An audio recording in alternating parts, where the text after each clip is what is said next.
नमस्कार साथियों, मैं आनंद प्रकाश पांडे एन मिश्रा क्लासेस में आप सभी का स्वागत करता हूं। जैसा कि हम लोग अध्ययन कर रहे हैं बीएड फर्स्ट सेमेस्टर का प्रथम प्रश्न पत्र शिक्षा के दार्शनिक एवं समाजशास्त्री आधारगत परिप्रेक्ष्य, इसमें हम लोग 2 यूनिट तक अध्ययन कर चुके हैं और तीसरे यूनिट की हम लोग शुरुआत भी कर चुके हैं। आज उसमें तीसरे यूनिट का ये सेकेंड वीडियो है जो कि हम लोग आज अध्ययन करेंगे, जो कि हमारा टॉपिक का नाम क्या है, सामाजिक व्यवस्था एवं शिक्षा, सोशल ऑर्डर एंड एजुकेशन। इसको आज हम लोग अध्ययन करेंगे। इसको अध्ययन करने से पहले आप सभी लोग चैनल पे जितने भी नए हों वो चैनल को सब्सक्राइब कर लीजिए और वीडियो को ज़्यादा से ज़्यादा शेयर कर दीजिए। लाइक करना बिल्कुल मत भूलिए और वीडियो पे अंत तक जरूर बने रहिए, क्योंकि अगर टॉपिक आपको पूरा क्लियरिटी एकदम समझना है तो आप वीडियो को लास्ट तक जरूर देखिए। आइए देखते हैं कि सामाजिक व्यवस्था एवं शिक्षा क्या है। तो सामाजिक व्यवस्था कि अगर हम बात करें तो सामाजिक व्यवस्था क्या है, पहले इसके बारे में हम समझ लें कि उसका अर्थ क्या है, सामाजिक व्यवस्था का अर्थ क्या है, सामाजिक व्यवस्था को हम कैसे समझेंगे। तो देखिए क्या है कि सामाजिक व्यवस्था का अर्थ समाज के उन सभी परिस्थितियों से, जो कुछ भी हमारा समाज है उनके समाज के जो भी परिस्थिति हमारे समाज की होगी उन सभी परिस्थितियों से है जिसमें समाज का अस्थायी ढांचा निर्मित हो। जो भी हमारे समाज का ढांचा होगा, जो भी हमारे समाज का रूपरेखा होगा उसमें क्या हो, निर्मित हो। इसमें समाज की परंपराएं, रीति रिवाज, जो भी हमारे समाज की परंपराएं होंगी, जो भी हमारे समाज की रीति रिवाज होगा, जो हमारे समाज का विचार होगा, विचारधाराएं होंगी, दृष्टिकोण होगा, सांस्कृतिक मूल्य होगा, परिवार होगा, ये सब ध्यान दीजिए। ये सब क्या है, जो भी हमारा समाज होगा उस समाज की व्यवस्थाएं होंगे। समाज व्यवस्था का अर्थ है समाज के उन सभी परिस्थितियों से, इन समाज की सभी ये सब क्या है, परिस्थितियां हैं। परिस्थितियां में क्या हैं, इन समाज के परंपराएं, हमारे रीति रिवाज की, हमारे किस तरह की परंपराएं हैं, हमारा रीति रिवाज क्या है हमारे समाज का, हमारा विचारधाराएं क्या है समाज के प्रति, हम समाज के प्रति कैसा सोचते हैं, हम समाज के बारे में क्या जानते हैं, ये हमारा दृष्टिकोण, हमारे देखने का नज़रिया क्या है, हम समाज को अच्छा बनाना चाहते हैं, दृष्टिगत बनाना चाहते हैं, बुरा बनाना चाहते हैं। सांस्कृतिक मूल्य, इसका सांस्कृतिक मूल्य में क्या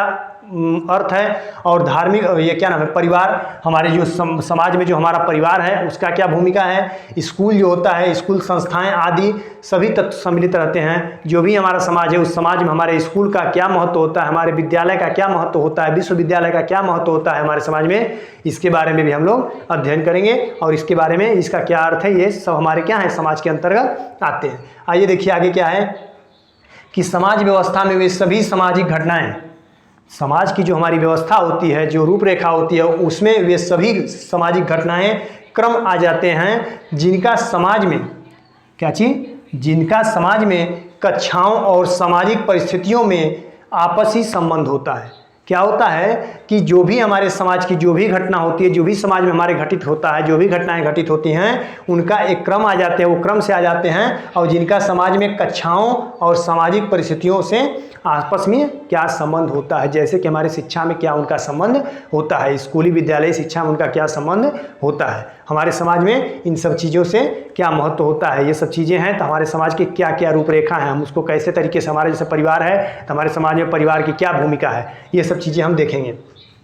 देखिए किसके अनुसार है, तो एम जीन्स वर्ग के अनुसार, किसके अनुसार, एम्स जीन्स वर्ग के अनुसार सामाजिक व्यवस्था, सामाजिक व्यवस्था एवं शिक्षा, इसकी परिभाषा है एम्स जीन्स वर्ग के अनुसार। ये क्या कह रहे हैं कि सामाजिक व्यवस्था का अध्ययन सामाजिक संगठन के प्रमुख स्वरूप अर्थात समूहों, समितियों तथा संस्थाओं के प्रकार एवं उनके संकुलन से संबंधित है।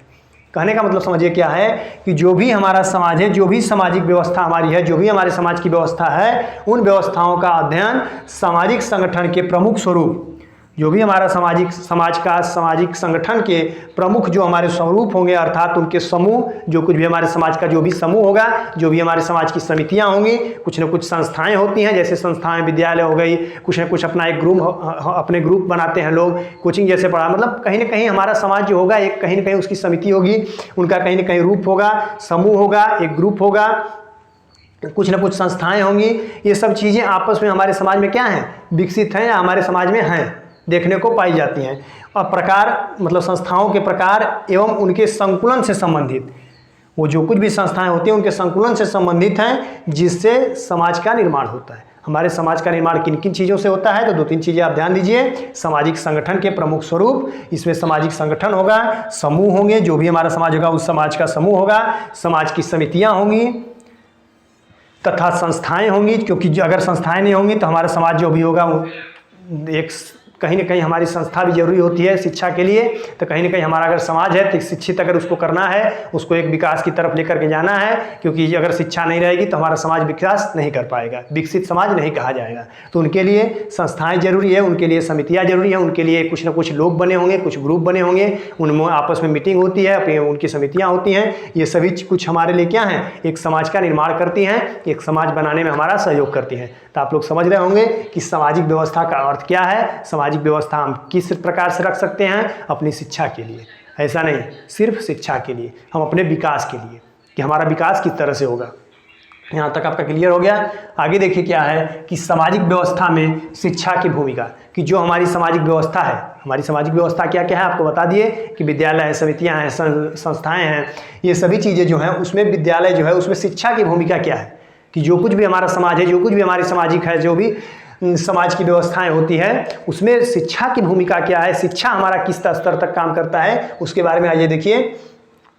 किसी भी देश में, किसी भी देश की सामाजिक व्यवस्था के आधार पर ही शिक्षा की संरचना का निर्माण होता है। कोई भी देश होगा, ऐसा नहीं कि हमारा सिर्फ भारत, किसी भी देश का, इसीलिए कहा जा रहा है कि किसी भी देश की सामाजिक व्यवस्था, उनके जो भी समाज की व्यवस्था होगी, सामाजिक व्यवस्था के आधार पर ही शिक्षा की संरचना का निर्माण होता है। उनका जो कुछ भी समाज का व्यवस्था होगा, वो जैसे समाज में रहते होंगे, उनके जो भी, जैसे अगर 10 रुपये का उनका मतलब 10 रुपये उनके अगर समाज की इकट्ठा करने की ज़रूरत है तो वो 10 रुपये में ही अपने समाज के जो कुछ भी कार्य होंगे उनको करने का वो प्रयास करेंगे। तो वही कहने का मतलब है कि सामाजिक व्यवस्था के आधार पर शिक्षा की संरचना का निर्माण होता है। उनका जो भी समाज जैसा वो सोचेगा, अपने शिक्षा को जिस स्तर तक ले जाना चाहेगा, उस स्तर तक उस समाज उस शिक्षा को ले जाने प्रयास करेगा, उस समाज का विकास करेगा। आगे देखिए क्या है कि क्योंकि शिक्षित समाज ही आदर्श समाज की ओर अग्रसर होता है, कि अगर शिक्षित होगी, अगर शिक्षा होगी तो शिक्षित अगर समाज होगा, या शिक्षा जब होगी तो जब शिक्षा होगी तो शिक्षित लोग होंगे, जब शिक्षित लोग होंगे तो वही लोग हमारे एक समाज बनते हैं। जो लोग होते हैं वही लोग क्या बनते हैं, समाज बनते हैं, समाज का निर्माण करते हैं। तो वही शिक्षित समाज ही आदर्श समाज की ओर, एक अच्छे समाज की ओर वो विकसित करेंगे, अग्रसर होंगे, आगे को बढ़ेंगे। और शिक्षा इस समाज की व्याप्त बुराइयों को, हमारी शिक्षा ही, अगर शिक्षा नहीं रहेगी तो क्या होंगी, बुराइयां हो जाएंगी, लेकिन अगर शिक्षा रहेगी तो हम व्याप्त बुराइयों को दूर करती हैं। शिक्षा के कारण ही हम जो कुछ भी हमारे अंदर बुराई होंगी, जो भी हमारे समाज की बुराइयां होती हैं, उस बुराइयों को हम क्या करते हैं, उसको हटाने का प्रयास करते हैं, उनको दूर कर देते हैं और अच्छाइयों को ग्रहण कर लेते हैं। अपने समाज का यही प्रक्रिया है कि वो जो कुछ भी अच्छाइयाँ होती हैं, किसी भी जगह आप देख लीजिए, अगर विद्यालय है, कोई उनका समाज है, कोई उनका एक ग्रुप है, कई समितियाँ अगर चल रही हैं, तमाम समितियाँ आजकल चल रही हैं, उन समितियों में भी यही चीज़ होता है। उनके समितियों में जो कुछ भी उनके समाज, जो समिति के जो लोग होंगे, जो उनका जो समाज होगा, उसमें जो कुछ भी अच्छाइयाँ होती हैं, जो उनके काम की चीज़ें होती हैं, उसको वो लोग क्या करते हैं, अपने आप को ग्रहण करते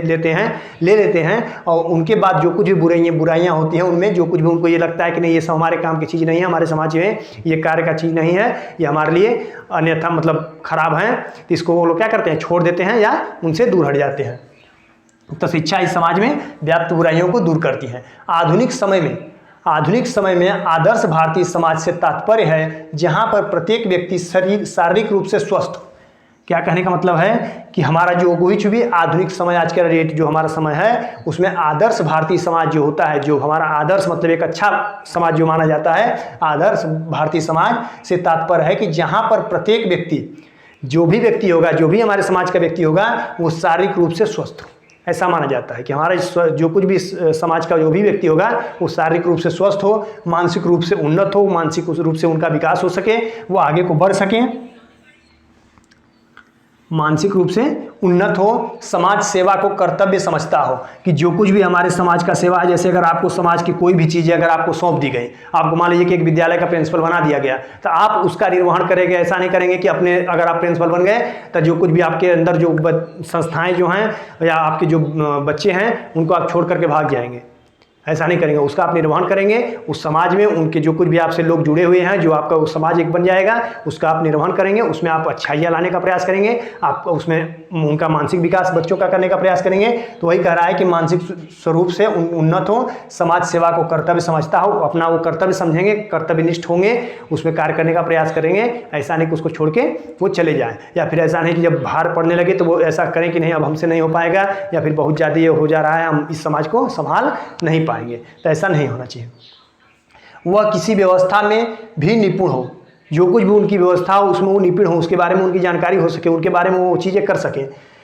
तथा समाज व राष्ट्र के अनुकूल आचार विचार हो। उनका आचार विचार जो कुछ भी होना चाहिए अनुकूल होना चाहिए, ऐसा नहीं कि प्रतिकूल हो जाना चाहिए। जो कुछ भी जैसा समाज होगा उस समाज के अनुकूल होना चाहिए। नहीं पता चले कि हमें इस समाज का निर्माण करना है और हम किसी चीज़ के निर्माण के बारे में उसको ला करके उसमें हम जोड़ रहे हैं, ऐसा नहीं होना चाहिए। आगे देखिए क्या है कि विचार विचार करने वाला हो। अतः समाज का व्यापक व जागरूक दृष्टिकोण शिक्षा संरचना में बदलाव ला सकता है। कहने का तात्पर्य यही है कि अगर हमारी शिक्षा होगी, अगर हम अगर हमारा शिक्षित समाज होगा, अगर विद्यालय होगा, अगर संस्थाएं होंगी, अगर समितियां होंगी, अगर शिक्षित व्यक्ति होंगे,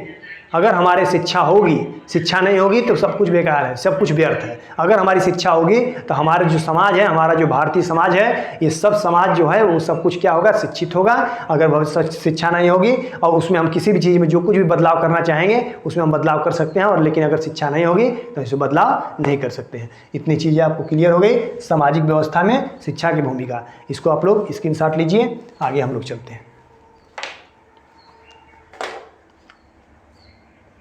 चलिए आइए देखते हैं इसको आगे।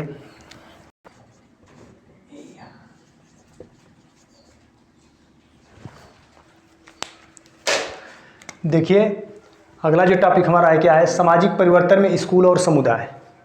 कि हमारा जो भी सामाजिक परिवर्तन है, सामाजिक परिवर्तन कैसे हमारा होता है, उसमें स्कूल की क्या भूमिका है और हम स्कूल और समुदाय की क्या भूमिका है। School and community in social change. देखिए इसमें सबसे पहले हम क्या देखेंगे कि सामाजिक परिवर्तन में विद्यालय की भूमिका, मतलब स्कूल की भूमिका या विद्यालय की भूमिका। इसमें हम देखेंगे कि जो भी हमारा सामाजिक परिवर्तन होता है उसमें स्कूल की क्या क्या भूमिका होती है। इसको आइए देखते हैं। विद्यालय समाज के युवकों को विशेष प्रकार की शिक्षा देने में सामाजिक आविष्कार के रूप में समझा जा सकता है। कहने का मतलब क्या है कि जो हमारा विद्यालय है वो समाज के जो भी युवक होते हैं उनको विशेष प्रकार की शिक्षा, विशिष्ट शिक्षा, जिस तरह की भी शिक्षा होगी, अच्छे से अच्छी शिक्षा देने में सामाजिक आविष्कार के रूप में, जो समाज में जो भी शिक्षा पे जो कार्य किया जाता है उसमें सामाजिक आविष्कार के रूप में समझा जा सकता है। अगला देखिए क्या है कि विद्यालय को मुख्य रूप से केवल निश्चित ज्ञान की प्राप्ति के स्थान ही नहीं समझना चाहिए। जो हमारा विद्यालय है उसको मुख्य रूप से केवल निश्चित ज्ञान का, चाकि होता है कि हम ज्ञान के लिए सिर्फ स्कूल में विद्यालय में जाते हैं, तो वही कहा जा रहा है कि केवल निश्चित ज्ञान की प्राप्ति का स्थान ही नहीं समझना चाहिए, अर्थात ऐसे स्थान के रूप में स्वीकार करना चाहिए। जो विद्यालय है उसको ऐसे स्थान के रूप में स्वीकार करना चाहिए जहां युवकों की क्रियाओं के उन निश्चित रूपों की प्रशिक्षण किया जा सके, उनको प्रशिक्षित किया जाता है। ताकि विद्यालय में जो भी जाते हैं वो शिक्षा लेने के लिए ही नहीं जाते हैं, वहाँ पे उनको प्रशिक्षण भी दिया जाता है, प्रशिक्षण भी कराया जाता है, जो इस व्यापक संसार में सबसे महान और सबसे अधिक महत्व वाली होती है। जो इस व्यापक संसार में जो भी हमारा संसार है उस संसार में इस भारतीय समाज में सबसे महान और सबसे अधिक महत्व वाली होती है। जो हमारा विद्यालय है वो सबसे ज़्यादा महत्व दिया जाता है, उसको शिक्षा को सबसे ज़्यादा महत्व दिया जाता है। और विद्यालय एक ऐसा विशिष्ट पर्यावरण है, जो हमारा विद्यालय है वो ऐसा पर्यावरण है, ऐसा विशिष्ट पर्यावरण है जहाँ जीवन के निश्चित गुण और कुछ विशेष, विद्यालय में कुछ निश्चित जो गुण होते हैं और कुछ विशेष प्रकार की क्रियाओं और व्यवसायों की शिक्षा इस उद्देश्य से दी जाती है कि बालक का विकास वांछित दिशा में हो। कहने का मतलब समझिए कि क्या है कि विद्यालय एक ऐसा विशिष्ट पर्यावरण है, विद्यालय हमारा ऐसा पर्यावरण है, ऐसा माहौल है, ऐसा समाज है कि वहाँ पर जीवन के निश्चित गुण, कि वहाँ पे कुछ निश्चित गुण और कुछ विशेष प्रकार की क्रियाओं और व्यवसायों, वहीं से हम व्यवसाय करने के लिए भी शिक्षा मतलब प्रदान होती है, और हम कुछ क्रियाएं जो होती हैं वो भी वहीं विद्यालय से ही हमको मिलती है। और इस उद्देश्य से दी जाती है, उस विद्यालय में इस उद्देश्य से वो शिक्षा दी जाती है कि बालक का विकास वांछित दिशा में हो, एक सकारात्मक दिशा में हो, बालक विकास कर सके। आगे देखिए क्या है, ये हमारा कौन सा था कि सामाजिक परिवर्तन में विद्यालय की भूमिका क्या है। आगे हम लोग देखेंगे कि सामाजिक परिवर्तन में समुदाय की भूमिका क्या है, क्योंकि हमारा हेडिंग ही है, क्योंकि पेपर में आपसे पूछ सकता है कि सामाजिक परिवर्तन में स्कूल और समुदाय के बारे में आप अध्ययन कीजिए। तो आगे देखिए क्या है, उसको विस्तृत लिखिए, अध्ययन कीजिए, विस्तृत रूप से उसको लिखिए आप पेपर में, इस तरह से दे देगा। तो सामाजिक परिवर्तन में समुदाय की भूमिका, कि जो हमारा जो सामाजिक परिवर्तन है उसमें समुदाय की क्या भूमिका है। देखिए क्या है, व्यक्ति समाज में जन्म लेता है, जो भी व्यक्ति होता है वो एक समाज होता है, उसका कोई ना कोई समाज होता है, उसमें वो जन्म लेता है। समुदाय और समाज में रहकर अपनी सब क्रियाएं करता है, जो कुछ भी क्रियाकलाप करता है वो कहाँ करता है, एक कोई ना कोई उसका समाज होता है, कोई ना कोई उसका समुदाय होता है, उसी में रहता है, उसी में अपनी क्रियाकलाप करता है, उसी में विद्यालय जाता है, उसी में पढ़ता है, जो कुछ भी उसका क्रियाकलाप होता है उसी एक उसके समाज होता है, उसका एक समुदाय होता है, उसी में वो करता है। यही कारण है कि मनुष्य को सामाजिक प्राणी कहा जाता है। समाज में रहकर व्यक्ति अनेक व्यक्तियों के सहयोग से आगे बढ़ता है। समाज में जब व्यक्ति रहता है तो वो एक दूसरे के सहयोग से आगे बढ़ते हैं, वो उनका सहयोग करेंगे, वो उनका सहयोग करेंगे। किसी चीज़ की अगर आवश्यकता किसी को पड़ती है तो आपस में वो अपना आदान प्रदान करते हैं। सामाजिक परिवर्तन कहा गया है कि सामाजिक परिवर्तन है, समाज क्या है, एक सामाजिक परिवर्तन है, गतिशील प्रक्रिया है। आगे देखिए क्या है कि व्यक्ति में जिस प्रकार की अंतःक्रिया समाज में रहकर होती है उसी को प्रायः सामाजिक परिवर्तन का आधार माना जाता है। जिस प्रकार की अंतःक्रिया समाज में रहकर होती है, कोई भी व्यक्ति का रहेगा, कोई भी व्यक्ति है अगर समाज में है, समुदाय में है, तो उनके अंतःक्रिया समाज में रहकर होती है और उसी को प्रायः सामाजिक परिवर्तन का आधार माना जाता है। आगे देखिए क्या है कि समुदाय एक ऐसा सामाजिक समूह है, जो हमारा समुदाय होता है, जो हमारा समाज होता है, वो एक ऐसा सामाजिक समूह है जिसमें कि हम भावना होती है कि हम हैं, हम की भावना होती है ना, कि अपने आप को व्यक्ति यही समझ लेता है कि जैसे अगर मान लीजिए कि एक समाज है, उस समाज में अगर कोई व्यक्ति अगर उसको विशिष्ट माना दिया गया, उसको हम सर्वश्रेष्ठ मान लिए कि इन्हीं की बातों पे पूरा समाज ये चलेगा, तो वो जो विशिष्ट जो व्यक्ति हो जाता है वो अपने आप को अहम की भावना ले लेता है कि हम जैसा चाहेंगे अपने समाज को चला सकते हैं, हम जैसा कहेंगे वैसा ही हमारा समाज चलेगा, हमारा समुदाय जो है वो हमारे कहने पर चलेगा, हम जैसा सोचेंगे, हम जैसा इनसे कराएंगे वैसा ही चलेगा। तो वही कहा जा रहा है कि समुदाय एक ऐसा सामाजिक समूह है जिसमें हम की भावना हो जाती है या होती है, और वह एक ऐसा क्षेत्र विशेष में रहता है कि जो भी उस विशेष क्षेत्र में रहेगा, जो भी उसका समाज रहेगा, उसमें अहम की भावना, जो मेन व्यक्ति उसका लीडर होता है, उसमें आ जाती है। आगे देखिए क्या है कि जब कभी किसी छोटे अथवा बड़े समूह, कहीं भी अगर समाज है तो वहाँ छोटा समाज भी हो सकता है, बड़ा भी समाज हो सकता है, बड़ा समुदाय हो सकता है, छोटा समुदाय हो सकता है, तो छोटे अथवा बड़े समूह के सदस्य इस प्रकार से मिलजुल कर रहते हैं कि वे एक दूसरे के विशिष्ट कार्यों में ही हाथ नहीं बटाते, वे आपस में एक दूसरे का हाथ ही नहीं बटाते, बल्कि अपितु सामान्य जीवन की आधारभूत आवश्यकताओं की पूर्ति भी करते हैं। ऐसा नहीं है कि आपका जो कोई सहयोग पड़ा, आपको बाइक पे लेकर के कहीं जाना है तो उनको लेकर के वो चले जाएंगे, ऐसा नहीं, वो आपस में आपका सहयोग ही नहीं करेंगे, बल्कि आपका हर एक जो कुछ भी आपका कार्य होगा उसमें आपका सहयोग भी करेंगे। आपको अगर आर्थिक रूप से अगर सहयोग चाहिए तो आपको आर्थिक रूप से वो सहयोग करेंगे, आपको कहीं करना है वो सब चीज़ें आपको कहीं ना कहीं वो आपका सहयोग हमेशा वो करते रहते हैं। तो वही कहा गया है कि अपितु सामान्य जीवन की आधारभूत आवश्यकताओं की भी पूर्ति, आपको अगर किसी चीज़ की आवश्यकता है तो उसको आवश्यकताओं की वो पूर्ति भी आपको कराएंगे। तो इस समूह को समुदाय कहते हैं। तो हम समझ रहे हैं कि आपको समुदाय और विद्यालय की भूमिका, कि समाज में सामाजिक परिवर्तन में या समाज में विद्यालय की क्या भूमिका है और समाज में समुदाय की क्या भूमिका है, आपको दोनों पॉइंट क्लियर हो गया होगा। इसको एक बार आप स्क्रीनशॉट ले लीजिए ताकि आपको इसको फेयर बनाने में आसानी होगी। तो आप लोग स्क्रीनशॉट ले लिए, आप लोग आज अध्ययन भी कर लिए हैं कि सामाजिक परिवर्तन में स्कूल और समुदाय की क्या भूमिका है, इसके बारे में आप लोग संपूर्ण अध्ययन कर लिए हैं। एक चीज़ ध्यान दीजिए कि जो भी चैनल पे नए हों वो चैनल को ज़्यादा से ज़्यादा मतलब चैनल को सबसे पहले वो सब्सक्राइब कर लीजिए और इसको एन मिश्रा क्लासेस को ज़्यादा से ज़्यादा इसको शेयर कीजिए, ताकि आपका जो फर्स्ट सेमेस्टर का पेपर है आपका फिर से शुरुआत कर दिया गया है। जो कुछ भी आपका बचा है पूरा सिलेबस कराया जाएगा आपका। और जो पेपर है, जैसे कि फर्स्ट पेपर हम पढ़ा रहे हैं, सेकेंड उसमें जो फोर्थ पेपर जो था वो आपका पूरा हो चुका है, और बाकी नितेश सर का जो ज्ञान एवं पाठ्यक्रम का जो पेपर है वो भी अपना कंटिन्यू कर देंगे एक आध दो दिन में। तो इसको आप लोग आगे से आगे ज़्यादा से ज़्यादा इसको शेयर कीजिए। इसी के साथ धन्यवाद।